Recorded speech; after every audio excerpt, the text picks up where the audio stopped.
Good morning friends, steno for all में आपका स्वागत है। हम आपको 80 शब्द प्रति मिनट की गति से 10 मिनट का डिक्टेशन उपलब्ध कराने जा रहे हैं। लिखने के लिए तैयार रहें। रेडी।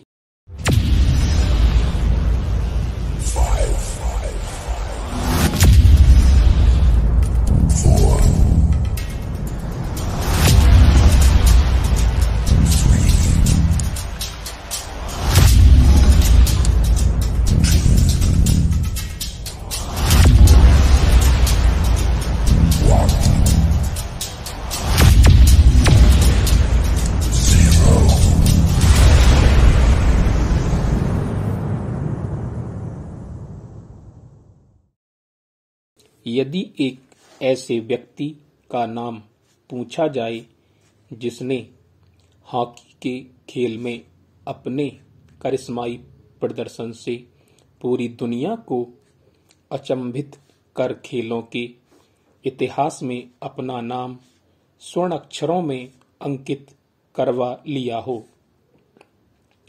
तो जवाब के रूप में केवल एक नाम मेजर ध्यानचंद ही होगा।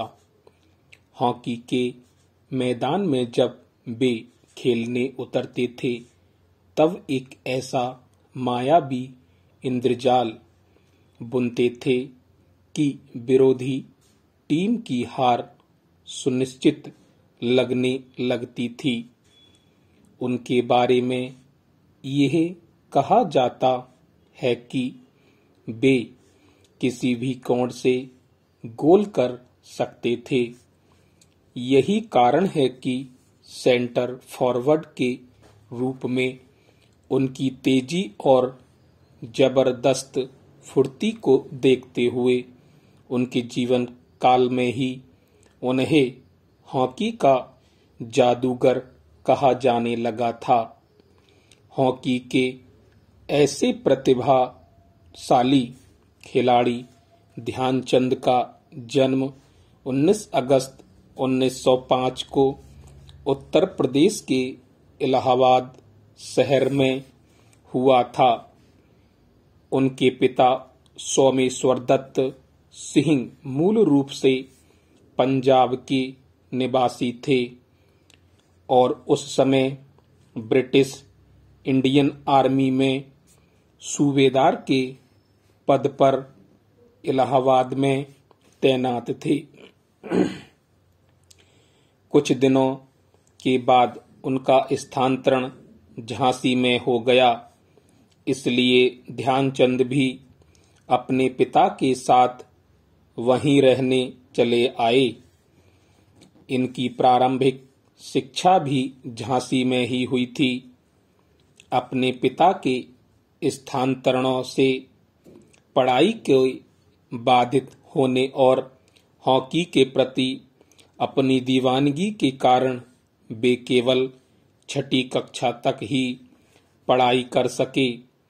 उनके बचपन का नाम ध्यानचंद था।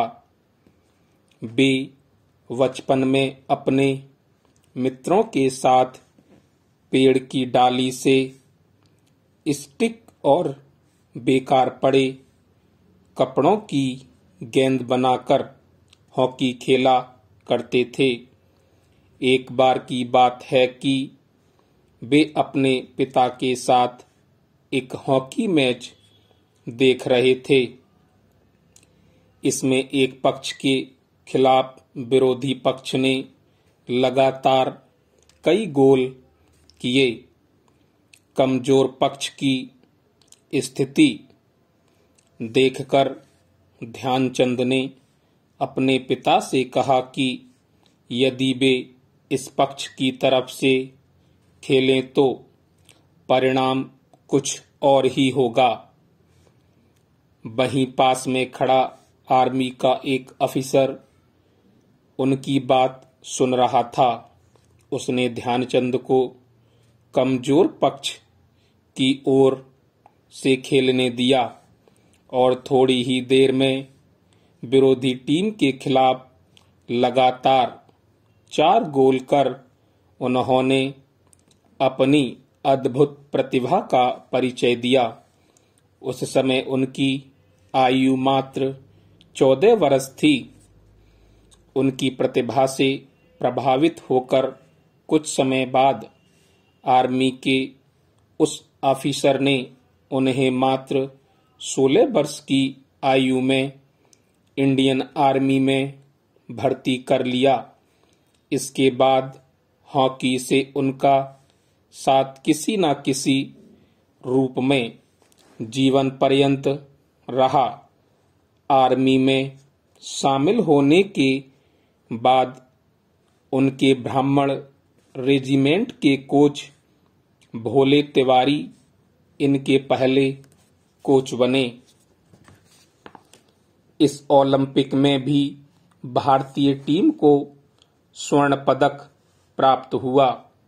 वर्ष 1936 के बर्लिन ओलंपिक में ध्यानचंद भारतीय हॉकी ओलंपिक टीम के कप्तान थे। 15 अगस्त 1936 को हुए फाइनल मैच में भारत ने जर्मनी को 8-1 से हराकर स्वर्ण पदक पर कब्जा किया। इस मैच को जर्मनी का तत्कालीन तानाशाह हिटलर भी देख रहा था। कहा जाता है कि मैच समाप्त होने के बाद स्वयं उसने ध्यानचंद से मुलाकात कर उनके खेल की तारीफ की थी। इतना ही नहीं, विश्व के महान क्रिकेटर डॉन ब्रैडमैन को भी ध्यानचंद ने अपना कायल बना दिया था। वर्ष 1932 में भारतीय हॉकी टीम ने वर्ष में कुल 37 मैच खेलकर 338 गोल बनाए थे और इनमें से 133 गोल ध्यानचंद ने किए थे। उनके भारतीय हॉकी टीम के सदस्य रहते हुए टीम ने विभिन्न ओलंपिक खेलों में कुल 28 गोल किए थे। इनमें से 11 गोल ध्यानचंद के नाम दर्ज हैं। ओलंपिक और उसके क्वालीफाई मैचों में 101 गोल करने और अन्य इंटरनेशनल मैचों में 300 गोल करने का रिकॉर्ड भी उन्हीं के खाते में है। उनके करिश्माई खेल का ही नतीजा था कि हॉलैंड में एक मैच के दौरान उनकी स्टिक को तोड़कर देखा गया कि कहीं उसमें चुंबक तो नहीं लगा है। जापान में उनकी हॉकी स्टिक का ये सच जानने के लिए परीक्षण किया गया था कि कहीं उसमें गेंद का प्रयोग तो नहीं हुआ है। उनके प्रदर्शन के दम पर ही भारतीय हॉकी टीम ने 3 बार वर्ष 1928 के एम्स्टर्डम ओलंपिक, वर्ष 1932 के लॉस एंजलिस ओलंपिक एवं वर्ष 1936 के बर्लिन ओलंपिक में स्वर्ण पदक प्राप्त किया। ये भारतीय हॉकी को उनका सबसे बड़ा योगदान है। ध्यानचंद ने अपना अंतिम मैच वर्ष 1948 में खेला तथा उसी वर्ष उन्होंने खेल जीवन से संन्यास ले लिया। उन्होंने अंतर्राष्ट्रीय मैचों में कुल 400 से अधिक गोल किए। ध्यानचंद को वर्ष 1938 में वायसराय का कमीशन मिला और वे जमादार बने। इसके बाद वे पदोन्नति पाते हुए क्रमशः सूबेदार, लेफ्टिनेंट और कैप्टन बनते चले। अंततः उन्हें मेजर बना दिया गया। उनकी उपलब्धियों को देखते हुए उन्हें विभिन्न पुरस्कारों एवं सम्मानों से विभूषित किया गया।